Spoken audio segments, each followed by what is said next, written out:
class on us. This evening is dedicated to our good health as part of the Springwell Week.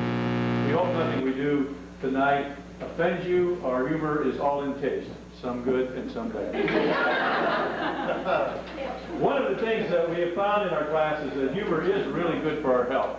It clears our respiratory tracts, it makes our heartbeat faster, it stimulates our alertness hormones, it releases endorphins, it makes our brain cope with pain better, all of those kinds of things. So every time you laugh tonight, I want you to say, this is good for me.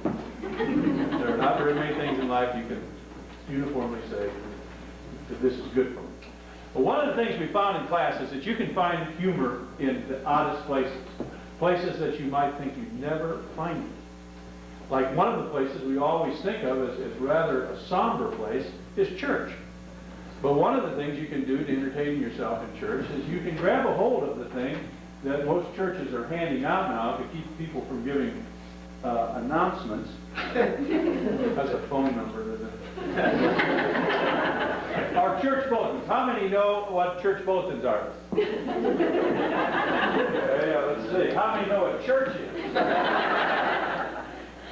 Okay, and in these you will find sometimes amazing misprints. And as it is now with you know, the push to produce credit hours, they now have workshops in how to do church bulletins. There will be one at Fort Hays this summer, 3 hours credit, and you would just come in and write a church bulletin. But these are actual bits of information that were found in church bulletins. This afternoon there will be a meeting in the south and north ends of the church. Children will be baptized at both ends.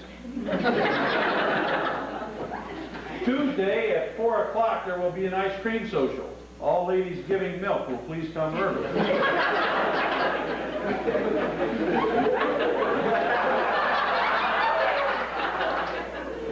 Wednesday, the Ladies Literary Society will meet.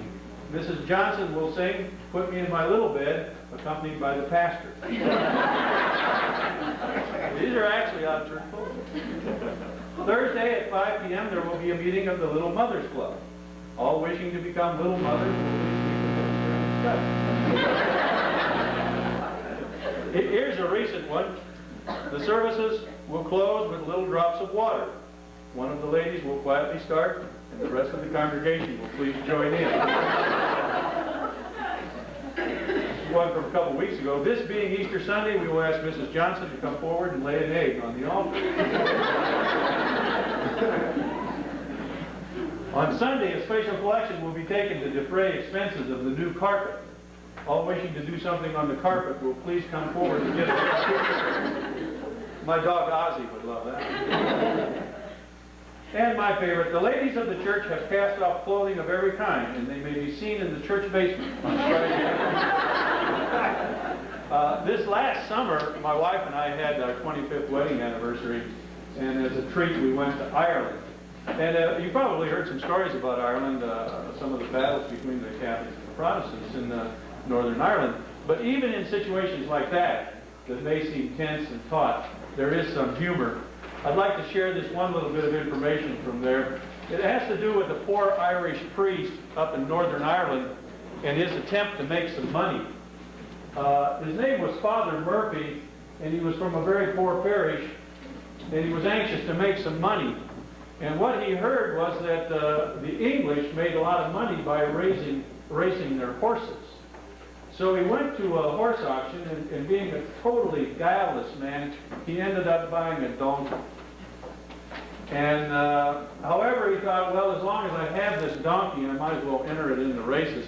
And sure enough, he did. And what do you know?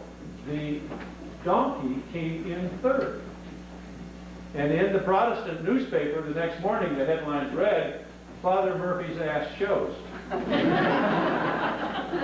Well, when the Archbishop saw this in the headlines, he was so displeased, but he thought it was really a kind of fake occurrence, and so he decided to just let it go. Father Murphy entered his donkey in the next race, and sure enough, the thing won, and in the Protestant paper the next morning, the headlines read, "Father Murphy's ass out in front." Well, this time the Archbishop could hardly hold back. He announced that something had to be done, and he called Father Murphy and told him to get that donkey off the track. Unfortunately, Father Murphy had already entered the donkey in the races for the next day, and the donkey came in second. The headlines in the Protestant paper the next day read, "Father Murphy's ass back in place." Now, I know some of you are getting a worried look about how long is this joke going to be. But we got quite a ways to go.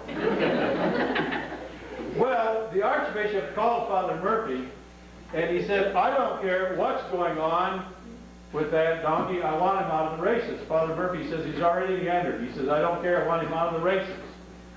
So Father Murphy went and drew the donkey away. The Protestant papers found out about this, and in the papers the next day, there was the headline, "Archbishop scratches Murphy's ass." Well, the Archbishop was so upset. My story, Jim. Good, good. Okay, well, we're just going on here. So the Archbishop told Murphy to get rid of the donkey. So Murphy, being a totally guileless man, took it down to the convent and gave it to Sister Agatha for a pet. The next day, the headlines told the truth. "None owns best ass in town." Well, the Archbishop immediately ordered Sister Agatha to dispose of the animal. The next day, the final headlines read, "Sister Agatha peddles her ass." Much to the joy of the Protestants, the Archbishop was buried 3 days later, and that's the end of the story. It started this evening, the last song up.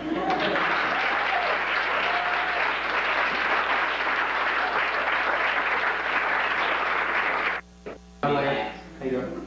We're your hosts.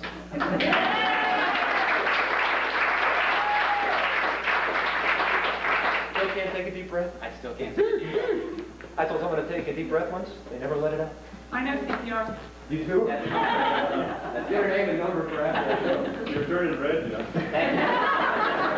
Now this is something we want to watch this because he predicted he would turn redder as the evening went on.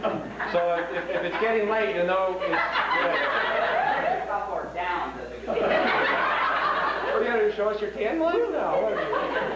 Yes. The first skit tonight is again placed right after Dr. Costigan because it is a duplication of our class, and I guess we can affectionately call it the Dr. Costigan skit by the seminar communication class. Folks?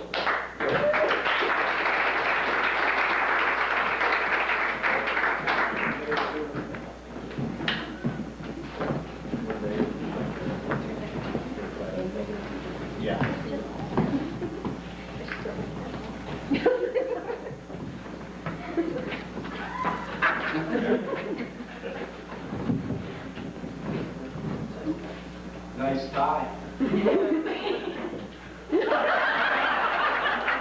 Thanks. Kind of reminds me, everybody's been meanie. Morning, class. Good morning. Got a little joke here from my calendar. At the diner. Waiter, do you accept checks at this restaurant? Waiter, certainly, sir. We accept anything as long as it pays the bills. Anybody in the class want this one?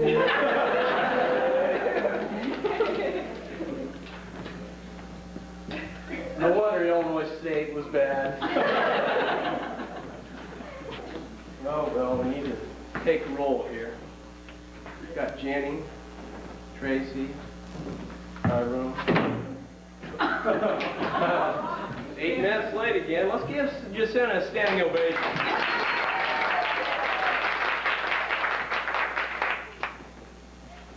Okay, Jacinta. We got one all back there. Okay.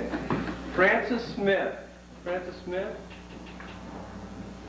Okay. I got 2 Francis Smith here. Well, we'll have to tell you guys apart some way. Which one of you's a male? Which one of you's a female?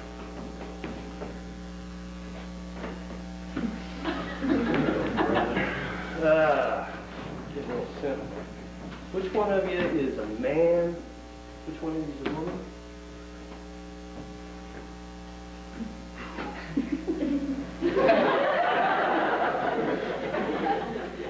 Okay. Which one of you is a boy and which one of you is a girl?